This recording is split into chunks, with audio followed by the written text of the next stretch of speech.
Notre rubrique Parole d'officier avec quelqu'un que vous connaissez très bien parce qu'il a eu à occuper le poste de commandant de la zone militaire numéro 1 et il a eu à organiser effectivement le défilé du 4 avril. Lui, c'est le colonel Antoine Wardini. Parole d'officier avec Moussa Mané.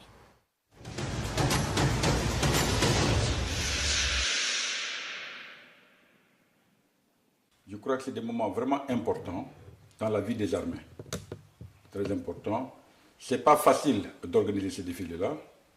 D'abord, c'est une fête des armées et de la jeunesse. Toute la population est conviée à participer à ces fêtes-là, qu'on prépare déjà depuis très longtemps. Déjà, depuis le mois de janvier, on est dans la phase conception du thème. Ensuite, planification. Et on commence les entraînements. Quand vous avez la charge d'organiser ces défilés-là, j'ai eu l'honneur de le faire, surtout celui du cinquantenaire. Regardez, imaginez tout le monde qui a les yeux braqués sur vous. C'est une lourde responsabilité. Ce n'est pas très facile, c'est pour cela qu'on nous donne toujours un soutien en personnel. On a notre état-major qui travaille avec nous et l'état-major général des armées nous appuie en logistique. Il y a des partenaires également qui y participent, comme la ville de Dakar. Il y a d'autres partenaires qui participent parce que c'est la fête nationale, c'est la fête de tout un chacun. Donc j'ai eu vraiment la chance, et peut-être j'ai dit, je remercie mes chefs de m'avoir donné cette opportunité d'avoir organisé ces grands événements-là. Laissez-moi vous raconter une anecdote. Si vous savez que vous devez être là-bas déjà, vous, comme zone, à partir de 8 heures, vous devez faire votre arrivée. Sans compter la préparation nocturne où on est avec la RTS à la place, où on décore, on essaie de voir si tout est en ordre, on essaie de nettoyer, rendre tout impeccable. Vous n'arrivez même pas à dormir correctement et vous devez, vous, passer votre revue déjà à 8 heures. Imaginez à quelle heure vous allez vous réveiller pour être là-bas. 1. De 2, de 8 heures, des fois jusqu'à midi. 13 heures des fois. 4 heures de temps, 5 heures de temps des fois. Parce qu'il y a votre arrivée, les revues à faire, recevoir les autorités une à une, revoir votre dispositif, le chef d'état-major qui arrive, le président qui arrive, les autorités, gérer tout ça pendant tout ce temps-là. Ce que je veux vous dire, des fois vous avez même envie d'aller aux toilettes. Comment vous gérez cette affaire-là? Moi, chaque fois que je devais le faire, je venais très tôt le matin, il y a une maison vers le lycée John Fitzgerald Kennedy à droite, avant l'ancien siège du PDS. Il y a une maison là-bas, je les remercie infiniment. Chaque année, je me gardais, ils me connaissaient, je venais faire mes besoins avant d'aller me mettre en place. Parce qu'une fois que vous êtes en place, vous ne bougez plus. Vous dirigez le défilé, vous dirigez jusqu'à la fin.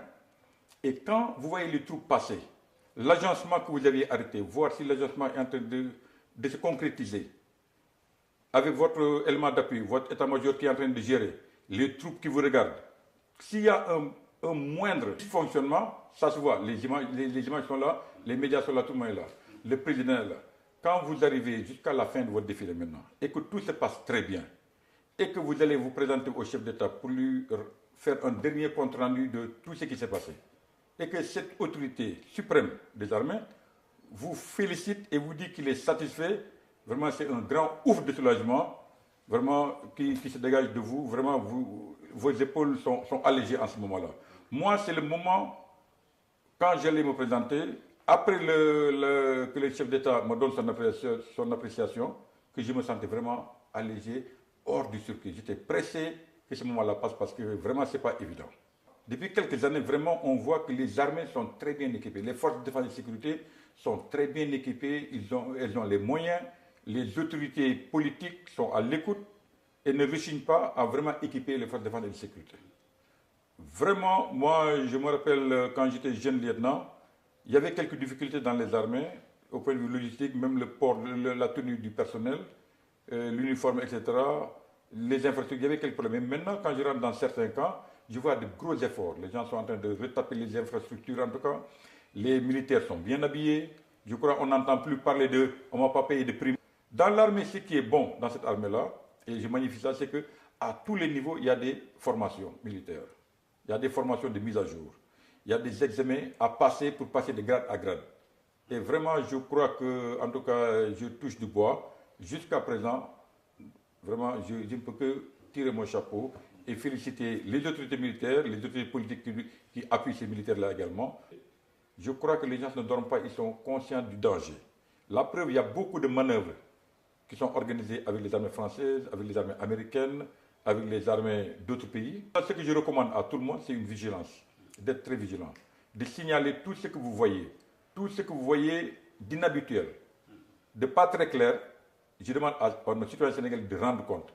Le compte rendu, ça nous permettra, même si c'est un détail infime, ça nous permettra, nous, de pouvoir faire le tri et de pouvoir voir dans notre éventail de compte rendu qu'on a reçu ce qui n'est pas normal ou bien ce qui semble anormal pour qu'on aille là-dessus rapidement, essayer de parer au plus proche. Colonel Wardini, ancien commandant de la zone militaire numéro 1, organisateur du défilé, dur d'être comme zone organisateur du défilé. Jeanne, vous avez une question pour colonel? C'est une pression et c'est une envie même de lui poser la question, colonel, par rapport aux propos du colonel Wardini, que vous arrache forcément le sourire. Vous avez senti et vous sentez cette pression en attendant le message du président de la République? Oui, en fait, je suis très conscient. J'étais conscient de ça, mais là, il me met vraiment davantage la pression. Il me met vraiment la pression. Et je voudrais le remercier pour ce rappel. Tout à fait. Ce rappel et cette invite qu'il me fait.